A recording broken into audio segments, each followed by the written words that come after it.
صباح يسوع يملى يومك ويومك. في مزمور 143 عدد 8: أسمعني رحمتك في الغداة لأني عليك توكلت. عرفني الطريق التي أسلك فيها لأني إليك رفعت نفسي. في الترجمة بتقول كده: كلمني في الصبح عن رحمتك. أنا نفسي النهاردة تيجي تصليها من كل قلبك مع بداية يومك. أسمعني، كلمني عن رحمتك.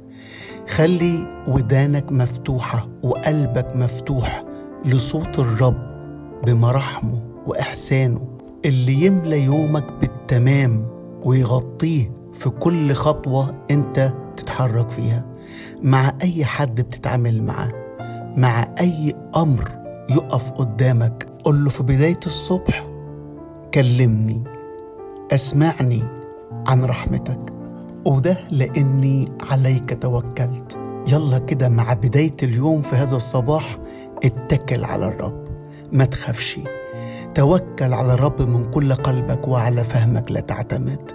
اتكل عليه وقل له: انت هتقدر، انت هتغير، انت هتحلها، انت هتتمجد بقوة. هللويا.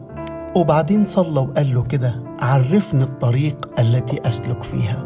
من فضلك ما تتحركش من نفسك أو تتحرك بخبراتك أو بإمكانياتك، لكن قل له بكل قلبك: عرفني الطريق التي أسلك فيها لأني إليك رفعت نفسي.